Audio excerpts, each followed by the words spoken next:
안녕하세요 여러분, 램쌤입니다. 여러분들 TV 보다 보면 이런 일기예보 많이 보지 않나요? 무슨 주의보다, 경보다 이런 거요. 이런 기상특보 너무 많지 않나요? 근데 다르게 생각하면 그만큼 많은 자연재해가 일어난다는 거겠지요. 그럼 이런 기상특보들, 기준이 과연 뭘까요? 이번 시간에는 기상특보의 기준에 대해 알아보겠습니다. 먼저 봄에 발생하는 미세먼지, 황사, 건조주의보입니다. 미세먼지입니다. 사진만 봐도 엄청 뿌옇지요. 미세먼지가 정말 심각합니다. 미세먼지는 좀 더 자세하게 보면 미세먼지와 초미세먼지가 있습니다. 미세먼지는 농도가 80일 이상이면 나쁨, 150일 이상이면 매우 나쁨입니다. 반면 미세먼지보다 더 작아 잘 보이지도 않는 초미세먼지는 36 이상이면 나쁨, 76 이상이면 매우 나쁨입니다.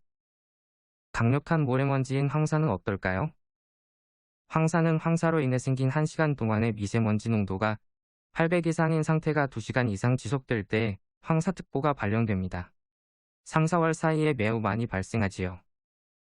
또 가뭄으로 인한 건조특보도 마찬가지입니다. 건조특보는 실효습도라는 것을 기준으로 결정하는데 실효습도는 쉽게 말하면 나무 같은 목재가 얼마나 말라있는지를 기준으로 합니다. 건조특보가 일어나면 습기가 부족해서 산불 같은 게 한번 발생하면 엄청나게 크게 번집니다. 다음은 여름입니다. 이번에는 폭염과 호우에 대해 알아보지요. 먼저 폭염특보입니다. 원래는 폭염이 잘 일어나지 않아 폭염주의보는 하루 중 최고 기온이 33도, 폭염경보는 35도 이상이 이틀 이상 지속될 때를 말했습니다. 근데 폭염이 너무 많아지고 또 사람들이 덥다고 느끼는 게 중요하게 되자 폭염특보의 기준을 사람이 느끼는 온도인 체감온도로 바꿨습니다. 그리고 갑자기 체감온도가 상승하거나 폭염이 많이 길어지는 것도 폭염의 기준으로 추가했습니다. 이번에는 비 때문에 발생하는 호우특보입니다.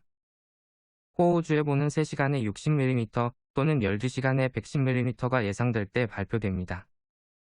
이보다 심한 호우경보는 3시간에 90, 12시간에 180mm 이상 예상될 때입니다. 다음은 가을에 주로 일어나는 태풍 관련입니다. 태풍은 한 가지만 발생하는 게 아니라 강풍, 비, 해일 등 다양하게 발생해 여러 가지를 기준으로 합니다.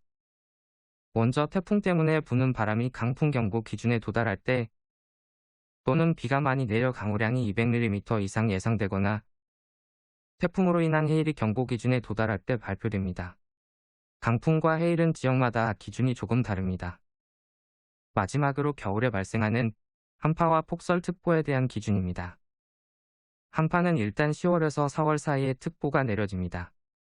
한파주의보는 아침 최저기온이 전날보다 10도 이상 내려갈 때 또는 최저기온이 영하 12도 이하인 게 이틀 이상 지속될 때 마지막으로 급격한 저온현상으로 피해가 예상될 때 내려집니다.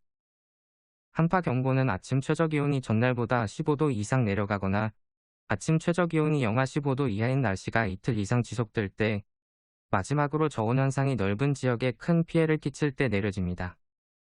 이제 마지막으로 폭설로 인한 대설특보를 봅시다. 대설특보는 간단합니다. 대설주의보는 24시간 내에 눈이 5cm 이상 내릴 때 대설경보는 24시간 내에 눈이 20cm 이상 내릴 때 발생합니다. 산지에서는 기준이 조금 더 높습니다. 이것들 이외에도 수많은 기상특보가 있지만 여러분들을 자연재해로부터 안전하게 지켜주려고 만든 거인 만큼 귀 기울여 잘 들어야겠지요. 열심히 영상 본 친구들 고맙습니다.